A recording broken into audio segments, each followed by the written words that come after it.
Hello and welcome to this week's Ruby Shoes podcast, bringing you the very best of local entertainment across East Anglia each and every week. This week, hear how we got on chatting with West End superstar Kerry Ellis ahead of her tour, which comes to Norfolk and Suffolk in October. We've spoken to the lead in Footloose, which is coming to the new Wolsey Theatre next month. And we caught up with an Olivier Award nominated actor who brings 3 spooky tales to the Quay Theatre in Sudbury. And finally, we've been to review another comedy. Plus, we've got a host of up-and-coming shows you won't want to miss out on. Based on true events, Footloose, which is coming to the new Wolsey Theatre in October, tells the heartwarming story of the seniors of an American high school who work together to overturn an outdated 82-year-old ban on dancing within their city, all just in time for their end-of-year prom. Luke Wilson, who plays Ren, joins us now for the Ruby Shoes podcast. Welcome, Luke. Hello, thanks for having me. Oh, you're very welcome. It's lovely for you to be here. Now, firstly, I love Footloose, the film. I mean, I really did with Kevin Bacon. I was the right era for that, the 80s, etc. How close is the musical, would you say, to the film? That's a really interesting question. I think it's very similar in terms of its core elements, in terms of what the story is about and the situations that happen for Ren. But I think it's different in the sense it sort of has this heightened theatricality because it's put on stage. And in particular, our production is an actor muso version of the show. So there's an added element of musicianship and music and seeing that happen. So, yeah. So you've taken it to a whole nother level. And musically, you've got some amazing hits in there. You've got Denise Williams, Let's Hear It for the Boy, I'm Holding Out for a Hero, of course, Bonnie Tyler. And it wouldn't be the same without the title song, Footloose. How much fun is it to play the hero of the hour in this Footloose? Yeah, it's an incredibly fun show. There's a lot of joy and heart in it and lightness and warmth and brightness. So I'm having a lot of fun doing that. And it's really good to sort of channel those energies. Yeah. And talking of energy, actually, I was just about to say you must have a huge amount of energy because the film itself was very physical. When you turn it into a musical, you kind of ramp it up by about 1,000%, don't you? Yeah. Funny enough, just as a human being and as a person, I naturally have a lot of energy anyway. So I guess it was good casting, but the show has a lot of energy in it. And I guess I'm a good match for that in this version anyway. Brilliant. Is there any particular song that gives you any difficulty or that you think, oh, I hate it when we get to that one, or that you've really had to kind of give it an extra boost, or do all of them literally fill you with joy? You just go, yeah, I'm breezing this. I love all of these. Yeah, no, I love all of the songs. I particularly love I'm Free at the end of Act One. That's a beautiful song to sing. But in terms of energy, um, the song that is sort of the biggest challenge for me is I Can't Stand Still because I sort of have to sing and dance pretty much at the same time. And just the pace of the number is crazy. It's like it's just going. So yeah, that one is a hard one. I had to work up into that one. I bet. Well, I'm sure you do an amazing job of it. We're going to look forward to it because we're going to be reviewing the show for Ruby Shoes podcast. What I didn't realise, though, was the whole story was actually inspired by true events. Can you tell us any more about Yeah. that? Yeah, it was inspired true events. Just give me 1 second. There's not this. Because there was a specific state that was dance was banned in the United States. So just give me a minute so I don't completely paraphrase and mess this up. No, that's absolutely fine. I mean, I genuinely didn't know, and I thought, good grief. I mean, There we go. yeah, go on. In rural Christian town, Elmore City, Oklahoma. Yeah, dance was strictly forbidden in 1898 on moral grounds. In 1980, students from Elmore City High School initiate a proposal to overturn the ban so that they can have a senior prom. So it was all to do with sort of Yeah. morality, and it was going to sort of lead them down a bad route. It was nothing to do with car crashes or anything like the film, I take it. No. But then I guess that's also in the musical as well. It does touch upon the Christian values of the show with Reverend Moore.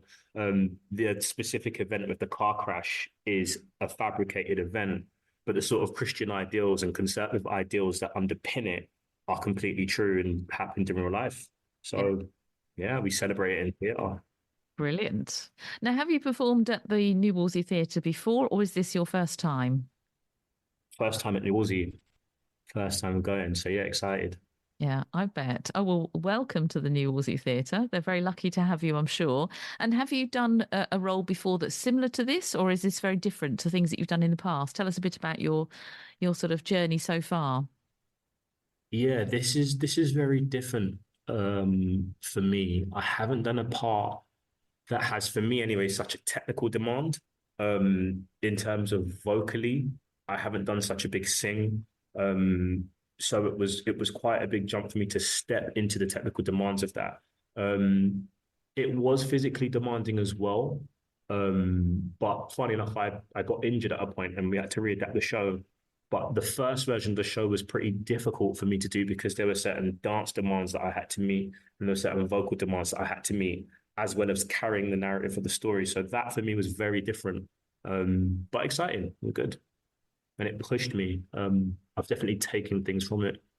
Definitely. And what sort of things have you done in the past that we might have seen you in before? Yeah, I'm not sure if you might have seen me in them, but I played at the RSC once, which was fun. I did a show at the National once, which was fun. I've sort of done regional theatre as well, touring Shakespeare companies. Yeah, just like little bits of everything. I have done a musical before, but the musicals I did before was at an earlier point in my career when I was understudying more. So it wasn't the same as having this challenge, if that makes sense. Yeah. But yeah, I just sort of pop around in theatre basically, have a bit of fun. Sounds lovely. And what about Suffolk? Is it your first time in Suffolk, or do you know the county anyway? Whereabouts? No, not at all, not at all, not at all. I've been at Red Rose and Chain. Do you know Red Rose and Yes, Chain? we do very much. They're Yes. one of my. I love that theatre company with all my heart. I've been at Suffolk before with Red Rose and Chain. We did a version of Romeo and Juliet. I couldn't tell you what year it was. I can't remember. Was it But like we an did a outdoor production of theatre? Romeo and Juliet. Did you do an It was outdoor? an outdoor. Yeah. Yeah, it was an outdoor performance of Romeo and Juliet. I did Friar Lawrence and Tybalt in that piece, and I love that company and had such a great time, and I've got such great memories of that production and those 3 months of my life. To be quite honest, we also went into. I remember for the fight choreography, we went into a prison and we worked with the inmates to have a choreographed fight scene, which then went into the show. It was just wonderful, man. I love that theatre. Love Suffolk. Yeah. Oh, fantastic. Well, we're very pleased that you're back in Suffolk. You're going to be here at the New Wolsey Theatre with Footloose from Thursday the 3rd to Saturday the 26th of October. Tickets are wolseytheatre.co.uk. We hope you have a fantastic run with it, obviously. Send our good wishes to the rest of the cast. And as I say, we're going to look forward to reviewing it. We'll be there on opening night, so we'll give you a big cheer. Thank you so Thank you so much. much. I really hope you enjoy it, and I hope it serves the community. Last month, I caught up with West End star Kerry Ellis and her children before she began her 40 venue tour, which is coming to both Norfolk and Suffolk in October. Kerry Ellis is an actress, singer, and author, and is undoubtedly the queen of the West End. From My Fair Lady to We Will Rock You, from Les Miserables to Wicked, in both the West End and on Broadway, she's starred in musical theatre's biggest roles, making shows her own and earning her numerous awards. Her list of credits is remarkable, and she's off in September with a brand new tour. And this one has a far more intimate feel, and she's here to tell us more. Kerry, welcome to the Ruby Shoes podcast. First of all, why now? What has sparked this very personal tour for you? Well, thank you very much for having me on. First of all, this tour, why? Well, in the pandemic, I guess I wrote my first autobiography. A wonderful lady, Kelly Reynolds, got together with me, and we wrote down. We said like it's like an act one because I said surely it's too early to have an autobiography, but I wanted to put down all these like memories before I forgot them. So that kind of was way back in the pandemic, and then I think it was last year, Away with Media, who are the production company that put this tour together. Lovely Andy Richardson came to me and said, we've got this idea of this tour. You telling your life story and actually putting it on stage and then having a book to go alongside it. And he's a wonderful writer. And he sent me some of the books that he'd written before, and they were just like pieces of art. They really were. There was one that Marty Pello had done, and it was just this beautiful coffee table book that he put together. And I was like, wow, this could be something really interesting, and something that I think that my supporters would really enjoy. Yes, I go out and I sing and I do my shows all the time, but giving people something to actually read and look at, I think it's really nice. So the tour combines the two. I am playing people's local theatres. I'm playing 40 venues around the country. And I love that. I love going into people's local towns, actually meeting people, kind of seeing the whites of their eyes in the theatres, and having that intimate kind of setting where you can sing and tell stories. And I have a nice video screen that I can show videos as well. So it's a nice one for me. I bet it is. And it's lovely because I can hear little people in the background. I know, I'm really sorry. They're so I loud. love that. It's called Mummy's Trying to Do an Interview, so we'll be as loud as we possibly can. I've just said to them, look, just have your breakfast and get ready and be quiet. No. Yeah, as a parent, as soon as you say be quiet, it's the worst thing you can do because they don't understand be quiet. It means, yeah, we'll make lots of noise because we don't have your full attention, Mum. So, you know. That's why I have to go on tour, to actually be in a theatre so I can actually talk to people so I don't get interrupted. How lovely. How old are the children now? 10 and 8, Alfie and Freddie. They're obviously on school holidays at the moment. So we're my husband and I are desperately trying to kind of work and juggle them as well as everybody is, during this time. Yeah, and you think, well, at least the weather's nice. They can go out and do outdoorsy things. It's when it's raining, it's really hard, isn't it? You all know. Get the colouring books out or something. Do something quiet. Now, you've got a really special relationship with Sir Brian May. He first spotted you, of course, in My Fair Lady, and you went on to star in his show, We Will Rock You. Tell us more about your feelings when you were told, first of all, he was coming to meet you, and then why and how the two of you have sort of gone on to record and do some fabulous works together. Yeah, so, I mean, Brian's been in my life for so long now. I mean, he's just kind of like part of the family, really. The first time he saw me, I didn't see him, weirdly. He was in the audience when I was in My Fair Lady, and I was understudy to the lead, but when he actually came to see the show, I was on as an ensemble member because I was also a swing in the show. And excuse me, he happened to see me. I don't know, I sang a few lines in the show, and he saw me and said, I think that girl's really interesting. I think she could be quite good in our show. He then later came back when I was on for Eliza Doolittle and saw me play the lead role. And then they asked me to audition for We Will Rock You. But I didn't really know any of this. I just knew that he'd been in and then asked me to audition. And then I got the role of Meatloaf in the original company of We Will Rock You. And then I didn't go in the studio with Brian until after that. It was the first couple of years of just doing the show. They were around, him and Roger were around, as was Ben Elton, as was Arlene Phillips, and as was a line of celebrities that would just come and see the show because they were friends with all these crazy, celebrities. We met so many people. It was such an exciting time. But then after the show, we did go into the studio and record my first album, which did take a little while because we were both really busy and both no and Mummy's recording. I'm getting joined now. We went into the studio, and over the kind of past, I don't know, it was I'd say about 5 to 8 years, we would just kind of go in on the odd day and try out some music, and he would play some things and I would sing something. We would mess around with keys and different songs, and it was a long time of discovery, really. So the tour itself, what can the audience expect? Well, the nice thing about this tour is I've got my wonderful musical director, Craig Adams, who is a good friend of mine. He's been playing for me for 20 odd years.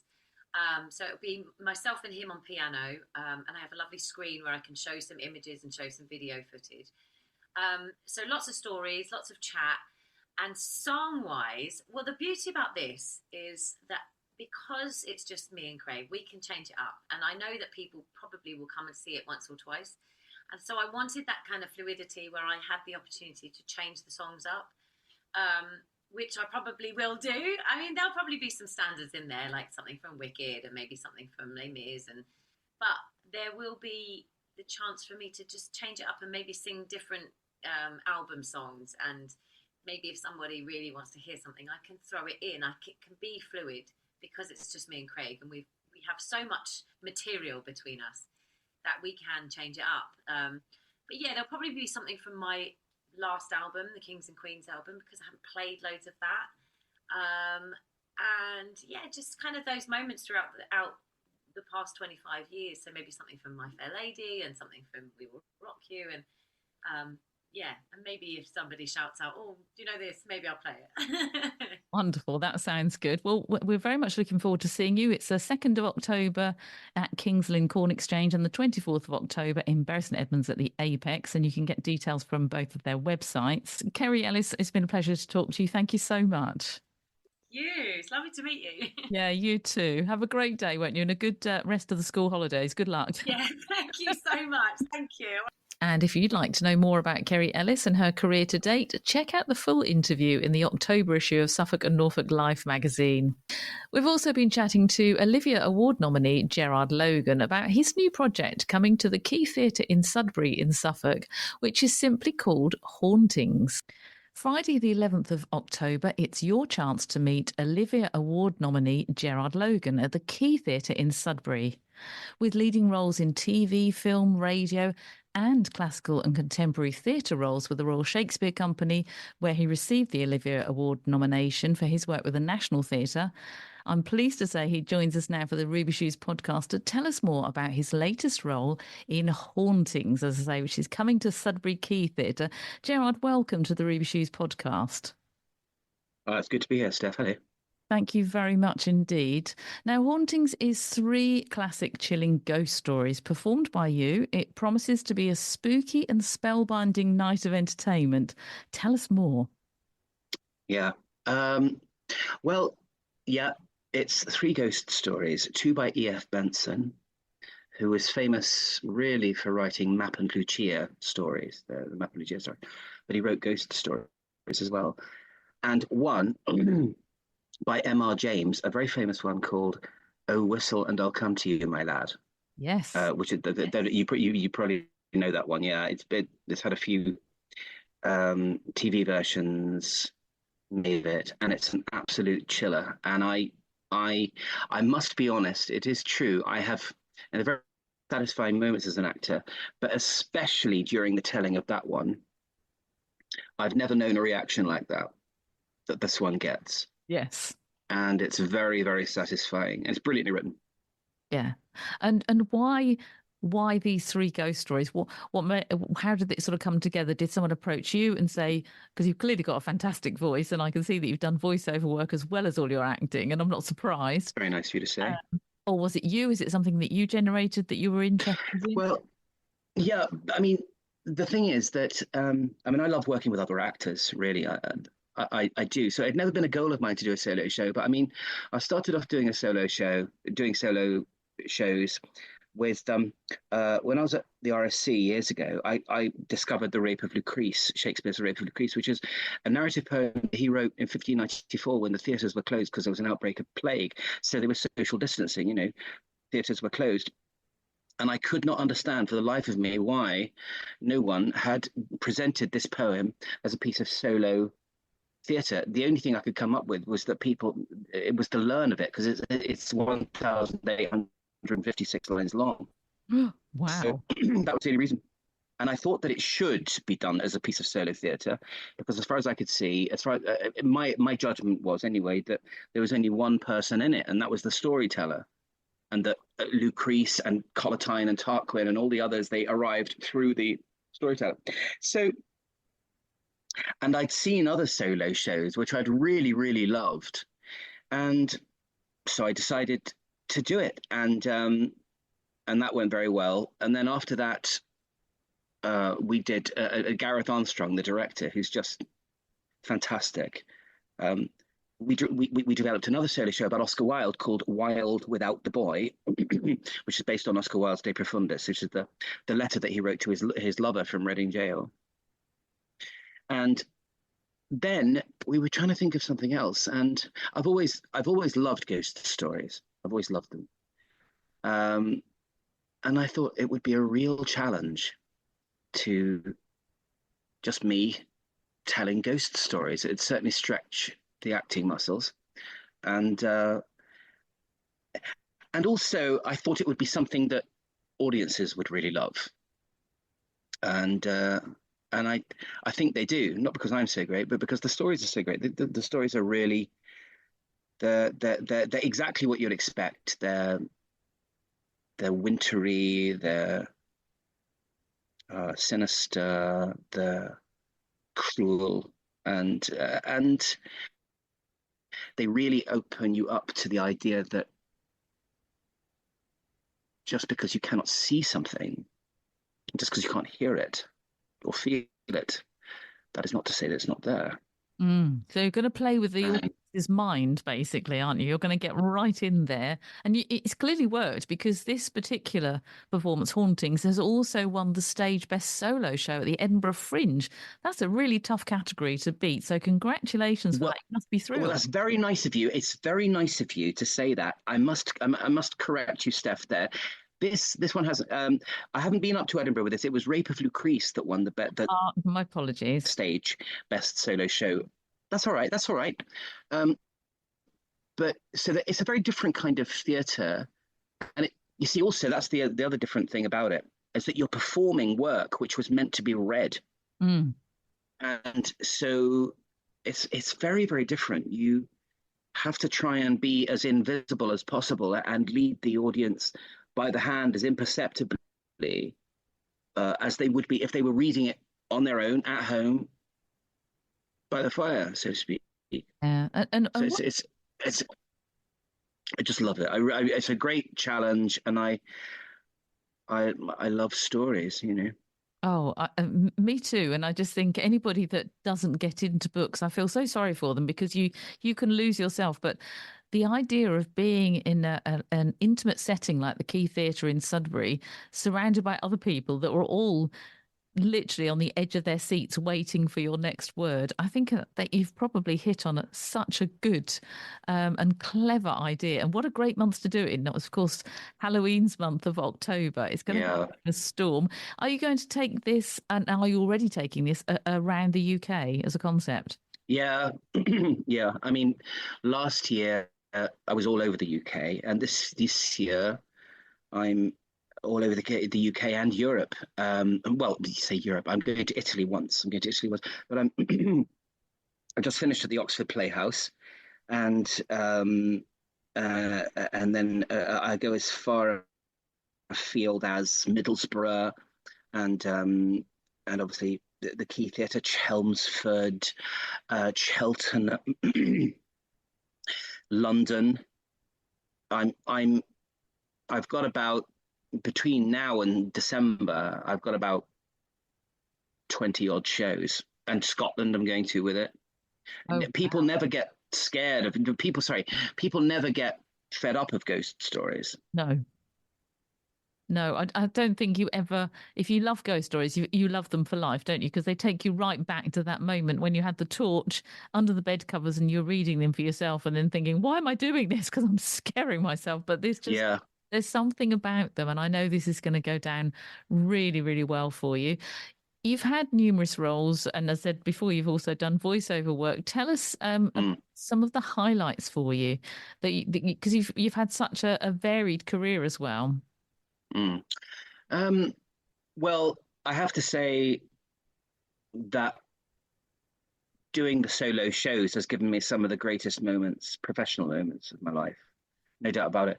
I have been very lucky. I mean, when I was there have been a number of times, especially doing Rape of Lucrece up at Edinburgh.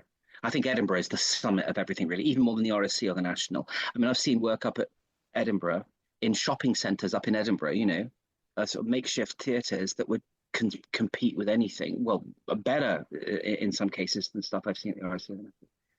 I think I played Shakespeare on television once. That was a real high point. When I was at the RSC, I worked with Terry Hands, Ben Kingsley, and David Suchet doing Othello, and that was and I think about being in that rehearsal. It's still, even now, I think about being in that rehearsal room every single day. It had such a massive depth charge effect on me. Yeah. To be with such powerful, brilliant men, and how dwarfed one felt by their intellect, their talent, their humility.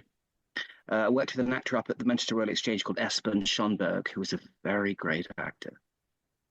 I have been very, very lucky. And in terms of the voiceover work, I've done some commercials, but I was doing, oddly enough, I was doing a voiceover for reading a ghost story book last week.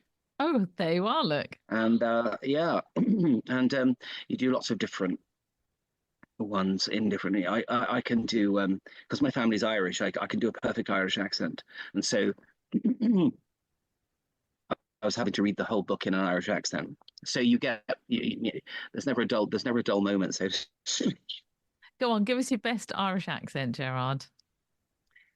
I had a little nut tree, and nothing could it bear, but a silver nutmeg and a golden pear. Oh, The King of Spain's daughter came to visit me, and all for the sake of my little nut tree. that's just perfect. Yeah, no, accents are very big nowadays, aren't they? There was a time when you had a strong accent, or you wouldn't get any work. Now all they want is accents. So, and you just have such a rich voice as well. I wonder, do you ever do any singing as well? Because you've got such a sort of I do actually. I have done. Yeah. It's very nice. You're being very generous, Steph. Thank you very much. I haven't had a chance to. In the Wild, in the Oscar Wilde, because I do that as a double header with Wilde's poem, The Ballad of Reading Gaol, and there's a bit in that where I do some singing in that, oddly enough. And I have done a couple of musicals actually, but they've been more. They haven't been West End musicals. All my career has been spent in like straight theatre, classical theatre. But I love musicals. I really love musicals, and I think some musical theatre actors I know are the best actors I know. Yeah. Well, it's so hard, isn't it? You've got to sing, you've got to dance, you've got to act. It's so hard, yeah. Brilliantly as well. So I always take my hat off to any form of actor, really.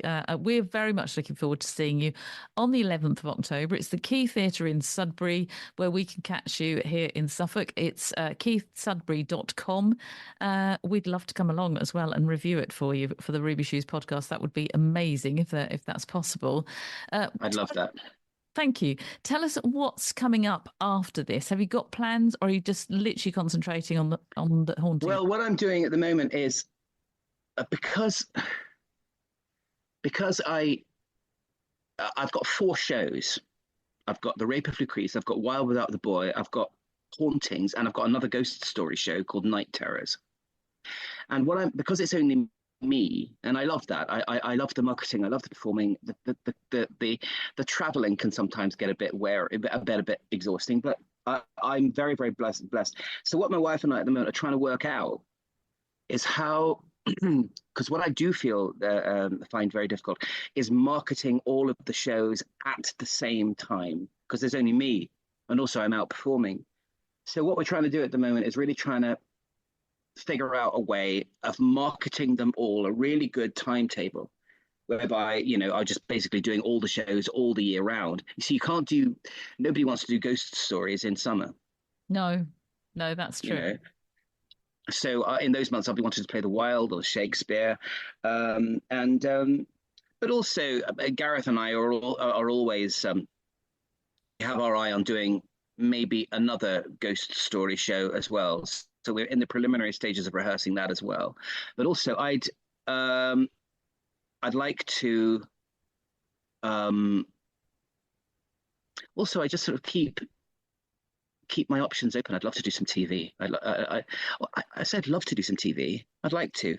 I see some such beautiful work on TV, but I love doing what I'm doing so much. But I'd love to do enough TV that I could get to the point where I could love it in the same way that I love theatre. I suppose that's right.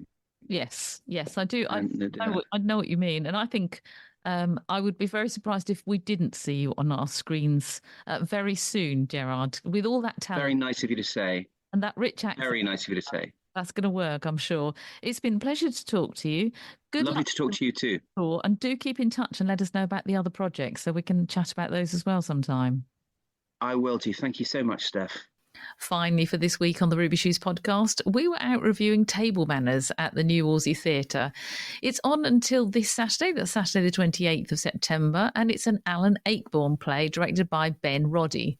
So expect lots of laughs and awkward moments as the cast, which includes Lucy Jane Quinlan, Joanna Simpkins, Toby Manley, Pete Ashmore, Ross Waiton and Polly Smith, take to the stage at the new Wolsey for this hilarious farce, which is all set around a dinner table.